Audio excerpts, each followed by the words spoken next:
की कसम उस इमाम को जरा करीब से देखिए। जिंदगी के आखिरी अय्याम आए हैं इमाम अहमद रजा के, तबीयत खराब चल रही है, परहेज का खाना खा रहे हैं। एक दिन बैठे हुए हैं और आपके साथ आपके शागिर्द बैठे हुए हैं। इतने में एक बच्चा गुजर हुआ, कहने लगा मौलाना, कहा क्या बात, कहा हमारे घर दावत खा लेंगे। अल्लाह अकबर, इतना सुना मेरे इमाम ने बच्चे की तरफ देखा, कहा बेटे क्या खिलाओगे। उसके दामन में पाक साग था चने का, कहा यही बनवा के खिलवा देंगे। अल्लाह पर बच्चे से आपने देखा, कहा अपनी मर्जी से आए हो या किसी ने भेजा है। बच्चा कहने लगा माँ ने दावत के लिए भेजा है। आपने फरमाया घर में कोई बड़ा नहीं था क्या। जैसे इतना कहा बच्चे की आंख में आंसू आ गए। बच्चा कहने लगा हजरत मैं यतीम हूँ, मेरे सर पे बाप का साया नहीं है, माँ मेरे सहारे घर में रह रही है और इस उम्मीद पे माँ जिंदगी गुजार रही है कल जब बेटा जवान होगा जिंदगी का सहारा बनेगा। कब मेरे बाप का साया सर पे नहीं है। मेरे इमाम ने इतना सुना, आपने बगैर सोचे समझे कह दिया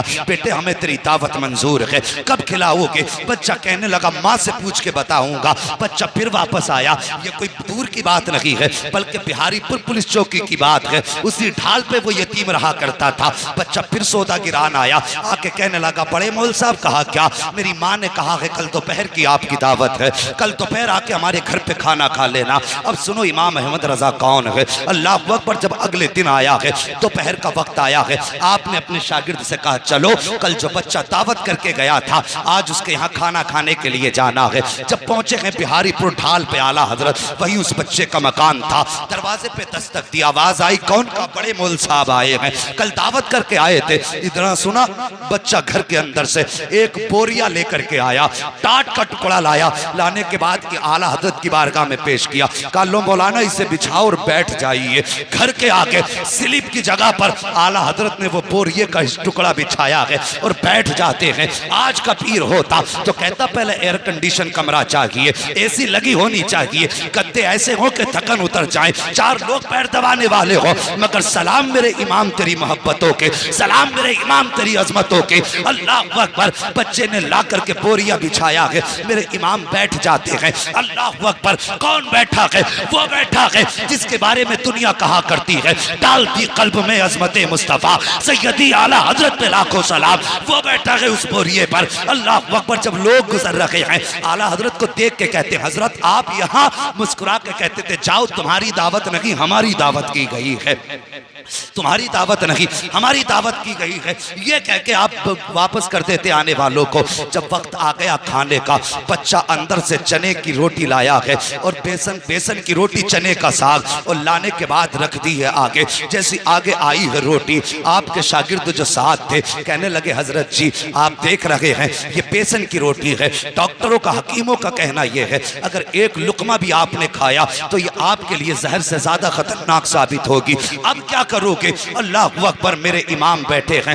बिस्मिल्लाह शरीफ पढ़ी है और उसके बाद आपने दुरूद पाक का विर्द किया है और वो रोटी जो मेरे इमाम के लिए जहर थी आपने पहला लुकमा तोड़ा है और उसी रोटी को खाना शुरू किया है। तुम्हें क्या लगता है एक लुकमा खा के कहना पूरा कर दिया होगा? नहीं, आला हजरत ने खाना शुरू किया है। हर दिन आपकी रोटी, आपकी खुराक आधी रोटी हुआ करती थी, लेकिन आज आपने पूरी रोटी तनावुल फरमाई है, पूरी रोटी खाई है। आपके साथ जो शागिर्द थे कहने लगे मेरे इमाम तेरे राजों पे कुर्बान जाऊं, मगर बताइए तो सही, हकीमों ने सख्त परहेज बताया था, हजरत आपने पूरी रोटी क्यों खाई है? अगर एक लुकमा खा लेते तब भी दावत का हक अदा हो जाता, दो लुकमे खा लेते तब भी दावत का हक अदा हो जाता। मेरे इमाम ने अपने शागिर्द का चेहरा देखा, आंख में आंसू भर लाए, फरमाते हैं ठीक कहा तुमने, अगर एक लुकमा खा लेता तब भी उसकी दावत का हक अदा हो जाता, लेकिन ये बच्चा यतीम है, सर पे बाप का साया नहीं है। अगर मैं एक लुकमा खाता शायद बच्चे के दिल में ख्याल आ जाता कि हम गरीब हैं इसलिए मौलाना ने एक लुकमा खाया है, और अगर ये ख्याल आ जाता बच्चे का दिल टूट जाता का मौलाना अहमद रजा मुस्तफा का आशिक है और मेरे नबी ने फरमाया है जो गरीब का दिल तोड़ देगा वो मोहम्मद का दिल तोड़ देगा, जो गरीब की दिल जोई करेगा वो मोहम्मद की दिल जोई करेगा। आला हजरत फरमाते हैं मौल साहब तबीयत सही रहे या बिगड़ जाए कोई फर्क नहीं पड़ता, अहमद रजा ये चाहता है कोई रूठे क्या ना रूठे लेकिन मदीने वाला मुस्तफा अहमद रजा से ना रूठे।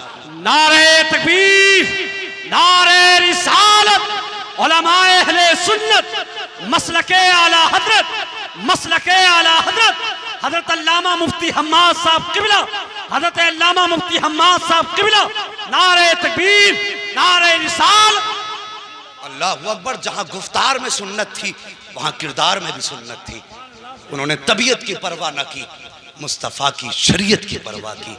दावत देने यतीम आया था, इसलिए मेरे रज़ा ने अपनी जो खाना खाया उसकी दिलजोई के लिए परहेज की फिक्र न की। और खुदा की कसम ऐसी कितने वाक़यात मेरे इमाम की ज़िंदगी से मुंसलिक हैं।